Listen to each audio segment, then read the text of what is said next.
So I got a new camera. It's a Samsung s25 Ultra. And the reason I got it was because I wanted to see if I can increase the quality of my railfan videos, but also my model railroad videos as well. And the thing that the S25 brings to the table is a little higher frame rate. Now, there's a blessing and a curse to that. And basically that's just how many pictures are taken per second, frames per second.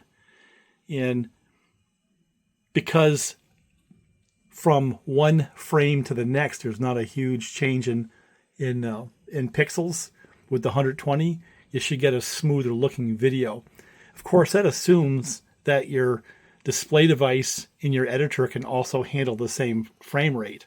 Now, unfortunately, my editor can only handle 50 frames per second. That's as good as it gets.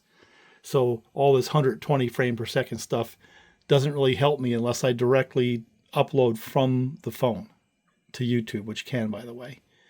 So I'm not quite sure yet how I'm going to do this, but I want to see if I can make a very simple video to demonstrate the difference between the different frame rates.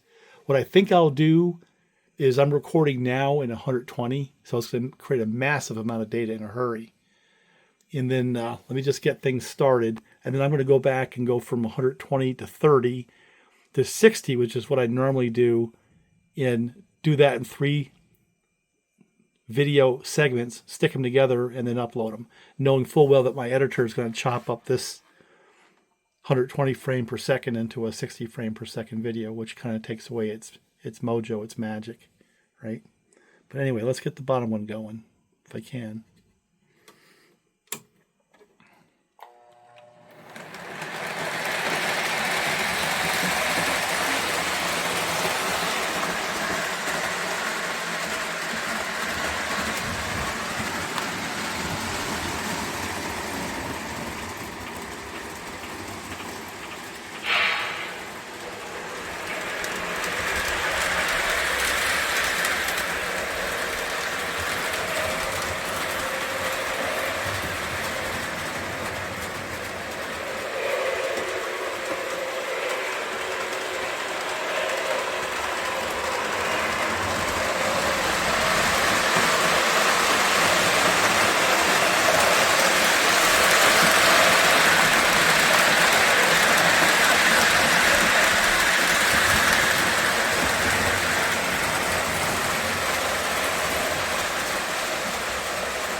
All right, so what I was talking about on the output file, these are the options that I have.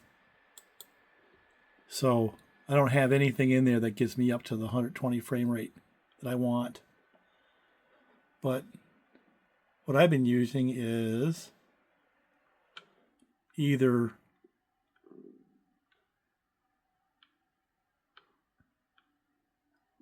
this one right here or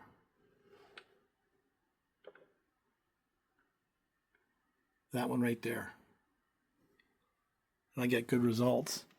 Now I have the ability of having better resolution. But the point is that even though I have the higher resolutions, the frame rate limiter in my editor is up to 60 frames per second. That's all I got on this thing. So I'm going to probably have to upgrade my editor too in order to try to take advantage of the camera. Oh well.